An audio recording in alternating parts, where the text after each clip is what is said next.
welcome to Victory Therapy. I'm very excited to have everybody here. This is officially our first info session for the year, and since COVID hit us. So we are very happy and very glad we can get this wheel rolling again. So you might see some new info sessions again in the near future as well. Okay, so we are on all the social platforms. If you want to go and like and follow us, you are welcome to do that. Okay, here we go. School readiness, very exciting topic, but also a topic that it has quite a lot of questions and uncertainties around it. So let's see what we are going to cover in this first section. So we will look at the term school readiness. What does it mean to say that a child is school ready?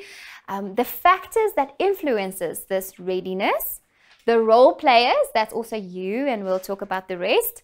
And then this is the reason why you're actually here. The 7 areas that needs to be developed for us to say that a child is school ready. Okay, here we go.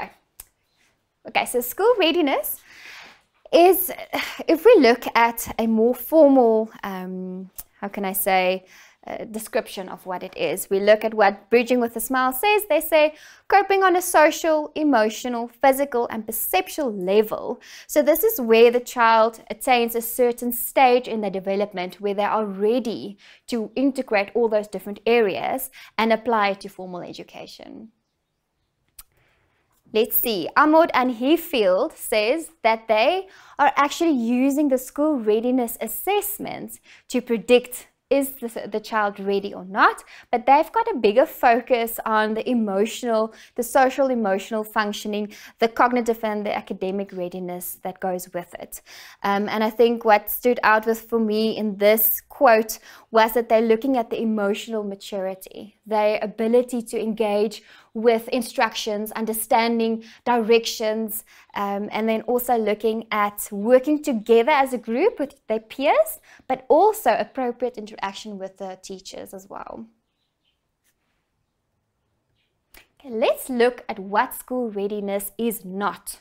Okay, so school readiness, according to our Department of Education, is not a means to admit a child to public school or to not admit them to the public school. So the reason why we use school readiness tests is to determine the level of support the child will need when going to school. So it's not a sort of a prerequisite that they need to comply with to enter the school, but it just helps us to identify the ones who might benefit from more support in the scholastic environment. Okay, let's look at some factors that has an influence on our school readiness. Now we know in our South African context, there's quite a lot of different household income levels, and we've got quite a wide variety of different contexts that our kids are growing up in. But I think housing, food and safety, those are the bottom line of our Maslow hierarchies, and we need those to be well established. We need them to sort of have that basic level of needs met before we can expect them to actually be ready for school and concentrate in a school level. So that's very important. Then deprived environment, lack of learning experiences, that links very nicely to the above one.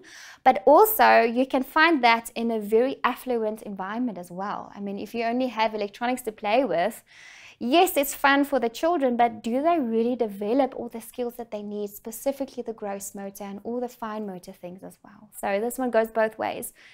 Not speaking or reading to children. Now this one I'm quite passionate about. When I go fetch my daughter from school, I want to have this long conversation with her. What did you do today at school? How was your day? Who was your friends? What was nice at school? What did you learn? And what did your friends say to you today? Just to get that interaction from them. And then also I would love to drive around, and I will just be like a running commentator. I would run around and tell, oh, look, the robot is red. I'm going to stop here. I'm going to turn right, put on my flicker. Oh, look, there's a motorcycle. What color is the motorcycle's helmet? And, you know, all that type of rich environment where we speak to them. It's so important for them to grasp the concepts that we're talking about and just being in the environment with them. And obviously reading. I love reading. As a child, you can ask my mum. I love to sit and read. It was something that I would do, and she would often tell me, you know what, you stop reading now. There's some chores that needs to get done. You can read when the sun goes down, because I would sit and read the whole day long. And nowadays, our kids are missing that. They're not getting... They're not passionate about reading because they don't see us do it. And then again, we don't really have the time to sit down and read as well. So it's a catch-22. But I think the love for reading comes from parents. If you can carry that over to your children, man, I think then we've won. Skipped milestones. Okay, so for this one, I want to say, if a child skips a milestone, let's say crawling, for instance, it can have an influence on our scholastic readiness. I'm not saying it definitely has an influence, but it can. Okay, so once again, it depends on what that child is exposed to, the environment, how rich is the stimulation that's present, but it does have an influence if the children are lagging behind with their milestones. A poor diet, my goodness, yeah. If our brain is deprived of the nutrients that we need. So if we don't have healthy fruits and vegetables and proteins, our brain doesn't get the nutrients it needs to function optimally, and then we expect them to be ready for school. So we must look at a cellular level of the readiness there. Frequent illnesses like ear infections, or when children spend long periods in hospital due to other illnesses, it does keep them away from learning opportunities. So if they miss a week at school, you know what big difference and what big impact that has on the kids' development as well. So yeah, just keep an eye out for that. Ear infections, I'm very concerned about when I hear children have multiple and frequent ear infection, because that affects our middle ear, our movement sense, and a lot of things that can cause difficulties when it comes to reading and writing as well. So just watch out for those ears. Visual functions and auditory challenges. Sometimes children, you only pick up that there's a visual problem or an auditory problem a little bit later.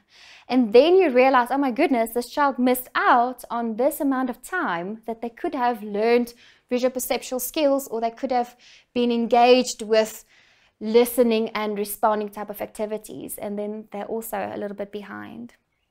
The weak muscles and endurance I want to add with our excessive screen time. Now with COVID and everybody needing to work from home and having the kids everywhere where they are, it does cause a big challenge. And I know lots of parents, and I'm not judging because it's survival, but lots of parents put their kids in front of the television because they are quiet and they love it, and you can get your task done, you can answer your telephone, you can quickly have a conference. So that I know was a coping mechanism, but just bear in mind that does definitely have an influence on our muscle development, on our opportunities for learning and engaging with academic stuff. So yes. And then the last one here, sensory processing difficulties, one that I'm especially very passionate about.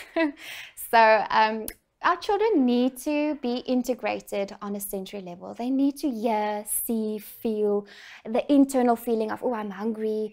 All of those senses need to make sense to them before we put them in a space where they are concentrating in the classroom or where they are busy with learning activities.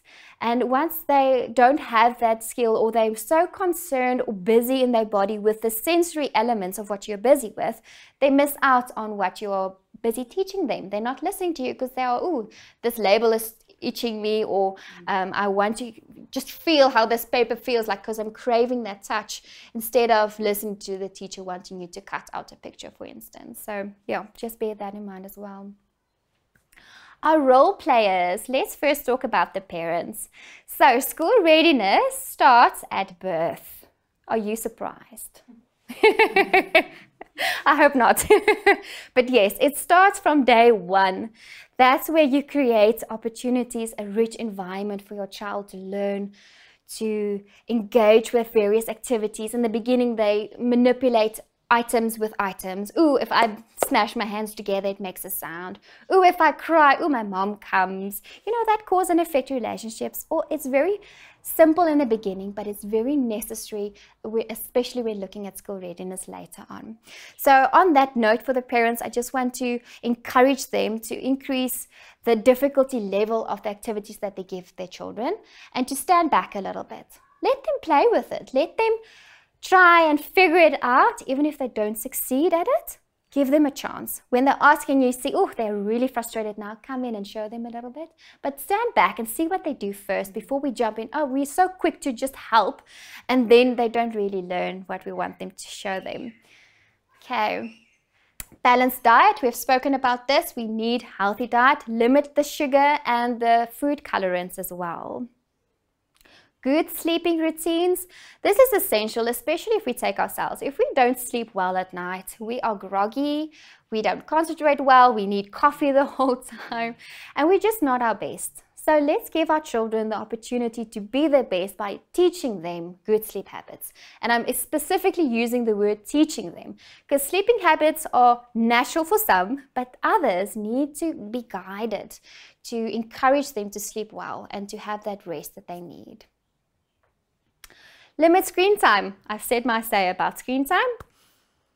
Okay, and then also don't compare your children with one another. So we need to know that each child develops at their own pace, within reason, obviously. If you notice that your child is not at the same level as your other children or as other friends' children, don't be too concerned, but also don't be blasé about it. Be reasonable about it, look at it, and if you're really concerned, just take them to the appropriate professional, whatever problem you might notice. And then avoid comparing your children with one another, especially your friend in the class, because they might be good at this, where the other one is good at that. And boys and girls develop different skills at different times. So children or girls will be better with fine motor, where boys are better with gross motor initially. Later, the boys catch up and the girls catch up. But yeah, just bear that in mind. Okay, teachers, here you are. Okay, so you take the lead in the scholastic development. So you do the planning of the lessons. You organize your environment to be inviting and warm and safe. You're creating fun posters, and I love Crayon Kids because there's always beautiful things against the wall and really a lot to do with the themes of the day and just encourage that learning, which is excellent. And assessing and observing is something else that you are very good at. So looking at the child, seeing what they like to do, things that they avoid to do, and then making little notes about that so we can communicate that to the parents. Now, sometimes the parents are a little bit resistant when it comes to feedback from the teacher, because I also, as a parent, I don't like it when a teacher tells me something that's not right with my child or that. And oftentimes as parents, we take it personally. We think, oh, it's my fault. I did wrong. I wanted to be this good parent and now whatever. So no. So I think we need to be on the same page. If you get the parents and you have built a relationship with them and they learn to trust you and you have that, that ease of communication, it really helps to say, you know what, I see your child is struggling with fine motor. Here are some things that I've been practicing in class with him, but I suggest that you also practice some other things at home. And it's really nice because in the end of the day, it is about the child's development. It's not about our personal feelings or our thoughts. It's not about that. It's about your child. Okay. Involving all the senses, very, very important. So a child learns firstly through all the senses. So gross motor movements, touching, smelling, feeling things, all of that needs to be combined for the brain to have a rich experience of what you want to teach them. So that's very important. Paper-based task, I know this is what we do in the classrooms and it's good, there's a place for that. But let's first let them experience what you want to teach them on a full body scale. Let them delve into all those senses and just be in that before you start expecting them to do it on a paper. Okay, I'll share lots more creative ideas on what you can help them with in part 2. Okay, so let's start where we want to end. So this is the picture of a class, a very small class. I think it's an American school as well. But if we look at that picture, you'll see we would like children to be seated. Those chairs are a little bit too high because we don't have the nice 90-degree angle with the feet flat on the floor. They also sort of looked engaged with the person saying something or making a joke. We want them to look at the whiteboard, read what's on the whiteboard and copy or follow what the teacher is saying, writing it down, cutting out with your pen, with your scissors. And yeah, you want them to be engaged in conversation with you, concentration, sitting still. And I know these are big concerns that we have in the class at the moment. So yes, we want to end in a nice picture. We don't want to end in a frustrated picture of this child not wanting to do what you want them to do. Okay. Yes, this is actually why you are here. Okay. So we've got our 7 critical areas of development. We'll start with number 1, which is our gross motor and our physical part. We need that as a nice foundation from which everything else will build on top. Number 2 is our fine motor and our hand function. I've got some nice tips and tricks in part 2 for you there as well. Number 3 is our memory and our perception. I've added visual and auditory memory in number 3. Number 4 is our basic concepts and our language. Number 5 is our concentration and our task concept. Number 6 is our emotional and our social well-being. And number 7, independence and life skills. Okay, so it's quite a lot. Let's jump into the 7 areas. Okay, before we do that, I just want to say that when we look at these areas, the elements that I'm going to share with you now would be appropriate for a 5.5 to a 6-year-old child. So that is grade R or grade 0. They need to be able to do all of the skills by the end of their grade R year. Also, disclaimer, some schools, depending on which school and which area you are, have different criteria and their aim might be a little bit different to what I'm sharing with you now. But I have made a very good attempt to be as comprehensive as possible. So you can just have a look at the reference list as well at the end to see which ones I've looked at as well.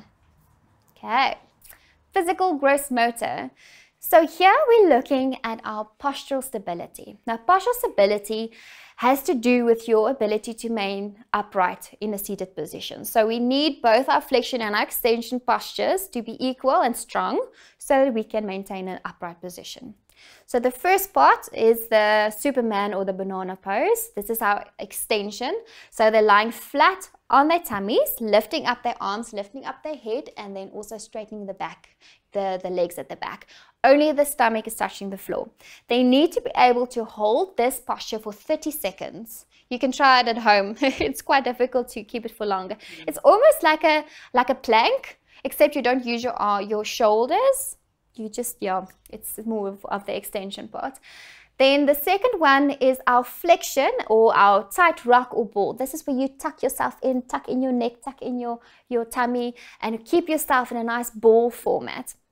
And they should also be able to keep this posture for 30 seconds.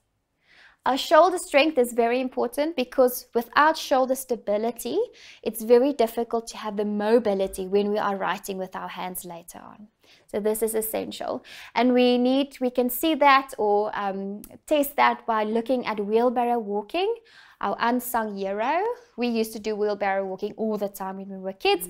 And somewhere along the line, it feels like it's been left out. People are forgetting about this amazing activity. Just a warning here, when you're holding a child for wheelbarrow walking, make sure that the back is supported. So if you see the back dips down a little bit, hold them just above the knees, just to support the lower back. So we don't want to have back injuries. Monkey bars, also excellent, swinging from one bar to the next, and then push-ups. This can be lady push-ups. So knees on the floor and the weight going through the shoulders. Midline crossing. Everybody knows what's midline crossing, right? Okay, so invisible line splitting our body into two, and it must be a spontaneous movement from the one crossing over to the other one. The moment it becomes more a thinking pattern, then we must look at our midline crossing abilities. Or when we see adaptive postures, so where they twist and turn their body to avoid crossing the midline, it might be a problem. Okay, motor planning. Motor planning is just your body's ability to plan a movement sequence, or to have the timing and the rhythm when it comes to things like skipping with a rope, or riding a bike, galloping and skipping without a rope. Now there's a difference, you know that. And then also making star jumps. But once again, this is dependent on what your child is being exposed to. So if I have a child and I've never given him a bicycle to ride, he's obviously not going to be able to do that. But if I give my child from 2 years old a bike and I tell her go, then she will be great at riding a bicycle by the time she's 5.5. So it's very dependent on the environment that you expose them to. Okay, any questions so far? You all fine? You with me? Okay. Balance, standing on one leg, we all know this. Please test both sides, so left and right. If there's a little bit of a difference between left and right, it's a noteworthy note to make. So yeah, hopping on one leg for 3 to 5 meters, standing on your toes, great for balancing, walking heel toe over a beam, jumping with 2 feet together. We're looking at the bilateral integration there as well. And then eye-hand coordination. So throwing a ball, this is a 20 centimeter ball, just a normal soccer ball. So when you throw it, or when they catch it, and they catch it against their body, you must also note that, because we need the shoulder stability for them to catch it without. So for this age group, they must only catch with their hands. If they catch against their body, it means their shoulder stability is not well developed, and we need to look at the shoulder. Okay, so from 5, actually, they must catch with hands only. Tennis ball, throwing catch is very good, and then bouncing a ball, 2 hands in a rhythmical manner. Luckily, most people have balls, right? That helps. Fine motor skills. Okay, so we're looking at threading beads. We want 8 beads in 25 seconds on a shoestring. If you don't have any beads available, you can use pasta, any type of pasta that has a hole in it, and I should just practice that same skill. Cutting with a pair of scissors. Now, at this age, we would want them to cut circles. We want them to cut squares, curves, and difficult angles. In-hand manipulation. This is where you have a few, this is my marbles. So that's where you have one hand and you pick up multiple things with one hand, and you can also do the reverse of that. So it's quite tricky, especially if it's a bit smaller, to do that. And it's very important for that, for the arches of the hand to develop. Crossing the midline on a fine motor level is also important. We've discussed the gross motor part of that, but the fine motor, the midline crossing on the fine motor level has to do with how you are adapting your body. So if a child sits down at the table and they twist their page a little bit, like about 30 degrees, that's still fine. We also do it. It's nice for the ergonomics to do that. But when they go more than that, like 180 degrees, then they're adapting and they're not crossing their midline while they're busy with that. Or when they are twisting their bodies, or yeah, they're picking up the pen on this side, hand it over, and then right on this side is also a problem on a fine motor level. Pencil grip. So yeah, pencil grip is a big topic, and it's also a point of a major concern for most parents and teachers. We'll show you some nice activities and ideas that you can do to improve the pencil grip. But for this age, we want a dynamic adult 3-point grasp. Okay, so 2 fingers touching and the supporting fingers at the bottom. Okay, preferably we would like that web space. We call it a web space. It sounds like we are an amphibian, but we want that space to be open while they are writing. Our drawing skills are all the ones you see at on the screen. The skew lines and the triangle are probably the shapes that are most difficult for the kids to draw. It's just the planning of the skew line or the diagonal that is difficult for them to cope with. So what I normally do is I let them experience that on a gross motor level. So let them fly skew and then fly straight and fly skew, so they can have an idea of what it means when it's a skew line before they draw it on a piece of paper. Okay, that's a tip. It should be in part number 2, but there you go. Coloring in, it must be inside the lines of a picture. Writing their own name, starting with a capital letter, and the rest must be smaller cap. Okay, memory and perception. Right. As an occupational therapist, we work quite often with our visual perceptual skills, and they basically form the foundation for our reading and our writing. So it's essential that these skills are in place, especially with the eye on school readiness.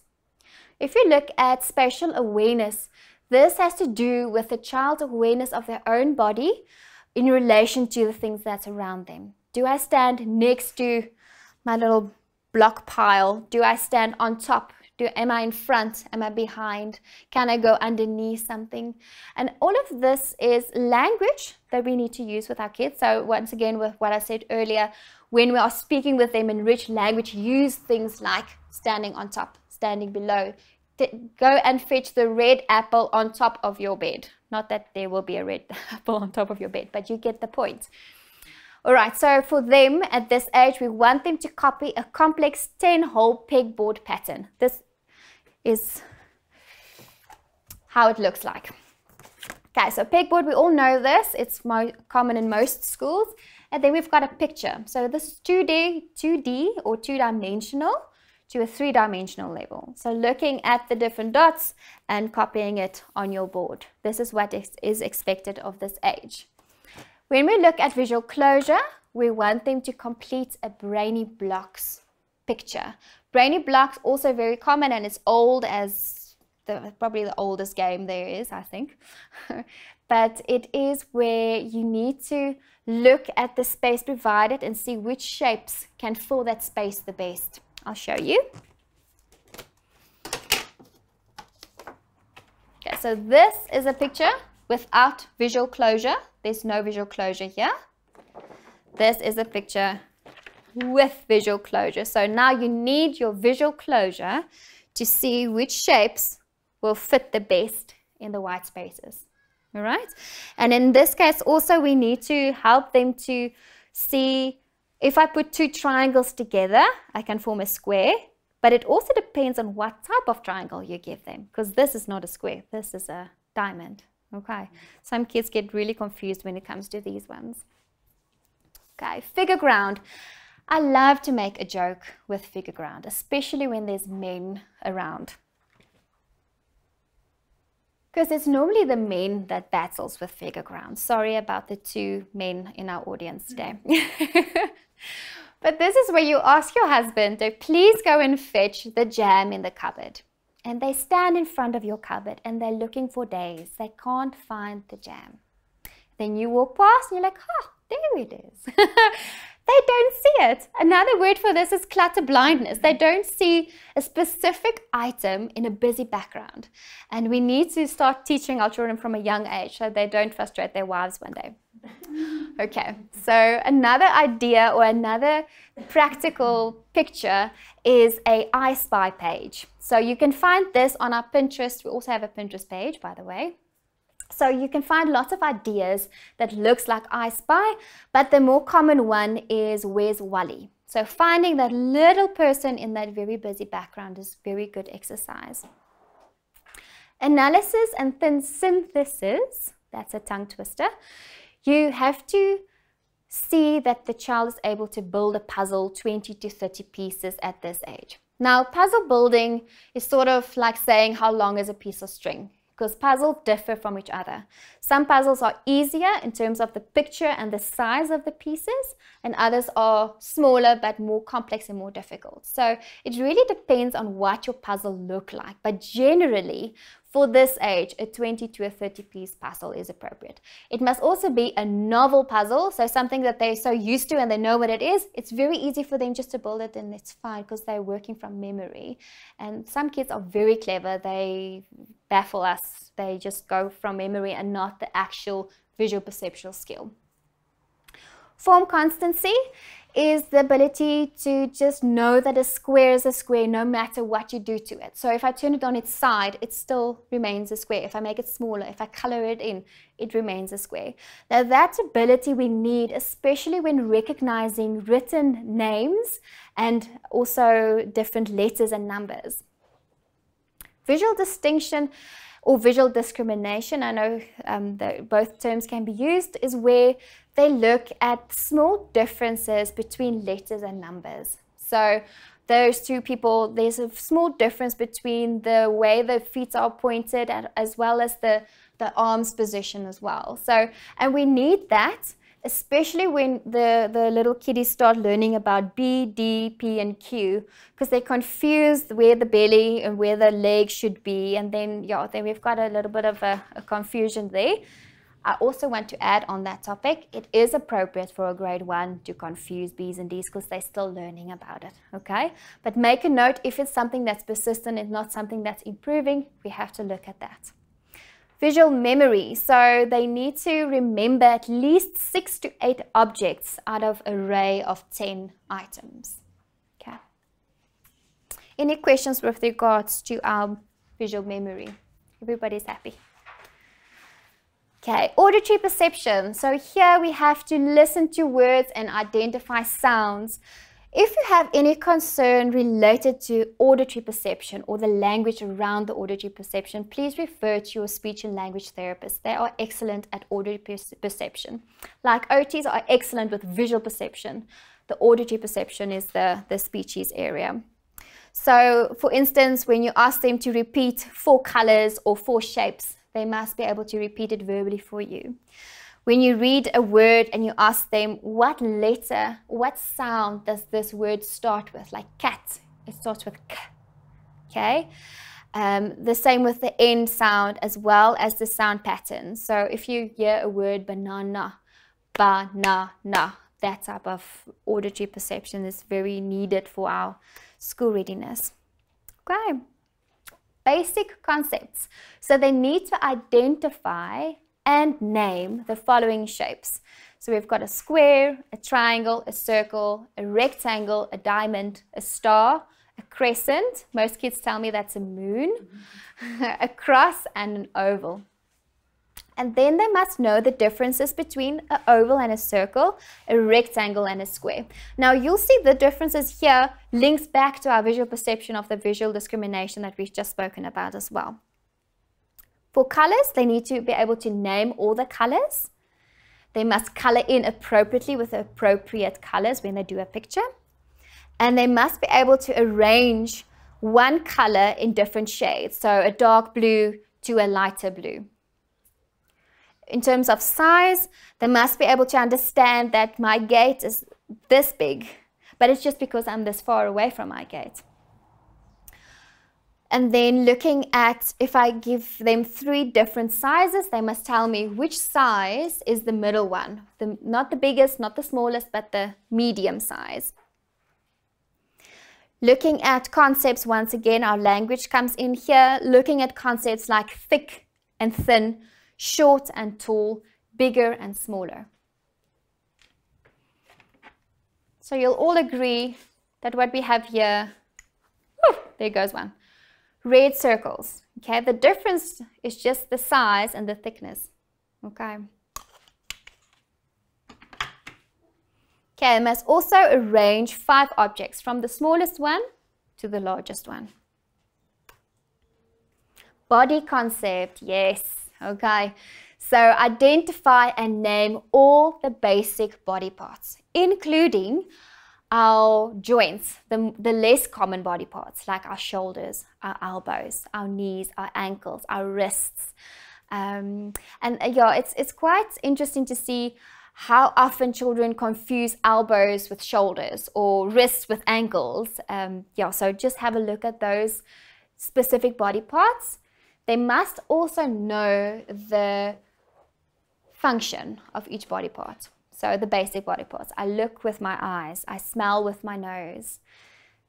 They must draw detailed pictures of a person. So this person's body must have clothes and all the little eyes and, you know, the smaller details. I've actually read a study quite recently where they had two groups. One group, the children were limited. They didn't have any screens. The other group, they just could have as many screens as they wanted. They asked both groups to draw a picture of a person. And it was quite interesting that the picture of the person that was the most detailed was the one that didn't have any of the screen time. So in a sense, it sort of feels like the screen time is taking away our kids' creativity. You know, it's stealing that precious ability to think of details of their own, be creative on their own, and just completing the bodies in their own ideas. Okay. They must understand and know left from right. Orientation-wise, they must know the 4 seasons, the 12 months, the 7 days of the week. In terms of number, they must be able to count 1 to 20 if they're 6 years and older, obviously then up to 30. They must count backwards from 10 to 1. They must count out objects 30 to 20. So this is physically taking something and moving it. This is 1, this is 2. Simple sums with number 1 to 10. They must know the numbers 1 to 10. This means identifying them, writing them, and arranging them. And understanding more words. So this is, again, where our language comes in. They must understand more or less, between, equal, place in order, first, second, third, all the way to the 7th. Yeah. Basic concepts and language. Okay, so now having a conversation or talking about sentences, we want them to have a sentence that is at least 6 to 7 words long. They must be able to remember rhymes and riddles. They must know the plural and the singular forms of different words. Dog, dogs. They can talk about the world around them and tell stories. And this is why I often ask my daughter, come tell me what happened, and then what happened then, and then what happened then. Sort of just to increase that creativity or that thought process to go back to what happened during the day. Then reasoning about cause and an effect. If the milk falls on the floor, what happens? And then they must sort of reason about it and talk to you about it. Concentration and task concept. Okay, so 5.5 to 6-year-old, it is appropriate for them to concentrate for 10 to 15 minutes at a time. Okay, as an adult, I think we can only do about 45 minutes. So 15 minutes, I think, is a good amount of time. But then if you ask them to do an activity at a table, they should be able to be engaged with that activity for about 30 minutes before they report tiredness, before they want to stop and do something else. They should be able to follow instructions given at once, of 3 to 4 instructions. They must understand that a task has a beginning, a middle, and an end.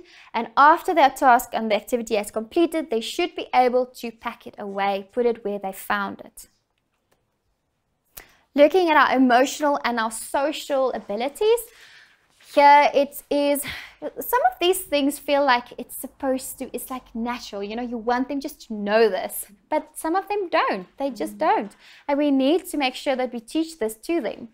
The ability to take turns, follow specific rules, especially in your classroom. I mean, if you've got 10, 20, 15, 50 children running around, you need them to understand and follow rules. Respect others and their property. They must be able to share their toys with their friends, be confident to talk to other adults, but I want to say safe adults because we don't want them to speak to strangers. Being polite by saying please and thank you. Make a conversation with a friend, and then also have a group discussion with confidence. Emotional functioning, this is very interesting. We want them to be able to say no to a friend who wants them to do something they don't want to do. Okay, so they must have that, you know what, I'm okay if I don't do that, so no. Can easily separate from parents and caregivers. They must be able to accept a no from a teacher, and I think this is a big one. They should not exhibit any emotional reactions like fear, anxiety, or aggressive behavior. If they do, please refer them to a play therapist or an occupational therapist to determine what is the underlying reason for this type of behavior, because it's not something that we should allow in a classroom. We need to resolve that. Do not confuse fantasy with reality, so they know this is play world and this is actual reality. They must be able to voice their own feelings, saying that they are frustrated or angry. And I know as adults, some of us also struggle with this, putting words to what we are feeling. But I think once again, this is something that we can model to our children, even as teachers in the classroom. You know what? I'm feeling frustrated now because whatever the case. Okay. And also they must have confidence to participate in class activities. Okay, number 7, this is the last one. Independence and life skills. So they need to write their own name, know their own birthday, and also how old they are. It's great if they can show you, but they have to verbally tell you how old they are. They must know at least one parent's cell phone number. Use the toilet independently. Once again, if the child at this age is unable to do it, you need to make a big note and refer. Can dress and undress themselves independently. Can blow their own nose. Can you imagine if you have to blow your whole class's noses for them? It would be chaos. Put on socks and shoes and tie shoelaces. Big one. Tool use, such as eating with a knife and fork, if this is culturally appropriate. Can clean a dirty table if they make a mess. Must pack away toys when they're finished. And they must also recognize money coins, like this is a 5 Rand coin, this is a 2 Rand, a 1 Rand. I don't think we'll go lower than 50 cents because, yeah, you are with me. Okay. Next question. Who assesses for school readiness? School readiness assessments are usually screening assessments, and they are performed by trained professionals. So this can be educational psychologists, occupational therapists, speech therapists, physiotherapists, social workers. The list can be very long. But I think the most common people who normally does the screening or the assessments are the educational psychologists and the occupational therapists. Some school readiness tests have been designed to be used by teachers, so you can do them as well. And it is in a format that you can have more than one child around you while you're doing the test. So yeah, it is possible to do that. And then once again, if there's any concern with specific areas, then we need to refer to the appropriate professional. Okay, then when would you say do we do school readiness? Let me take that one back. What do you say? When would you do school readiness assessments? For a chocolate. Bribery. Yes. Like the end of the year, like from the middle of the year. From the middle towards the end of your grade R year. That's perfect. See, that's why she chose the front seat. Yes, so anytime from the 3rd term, you are right. So some parents and teachers prefer to do this a little bit earlier because then they have a guide of where to support the child, especially if you know your child's a little bit behind in other areas as well. So it just gives you a little bit of a head start. Okay. Q&A. Let's see, who has questions for me? Anybody? Unless I ask another. For another chocolate. Okay, can somebody name me 2 negative factors that influences school readiness?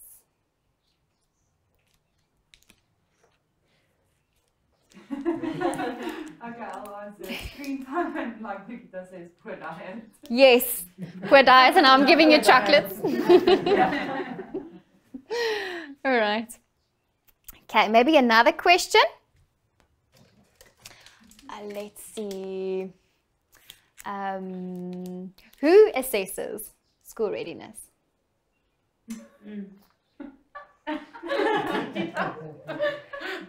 Somebody is saying something. Can I answer? Please do. Speech therapist, no, not a speech therapist, occupational therapist, educational psychologist, and then adapted one for teachers in group format. Yes, speech therapists can actually also test for school readiness, yeah. So, but it depends on which type of test you do, and it is a screening test. So, yeah, you've earned that one. Does there any more questions? Okay, thank you. You've been great. There's our social media platforms, and here are our references as well.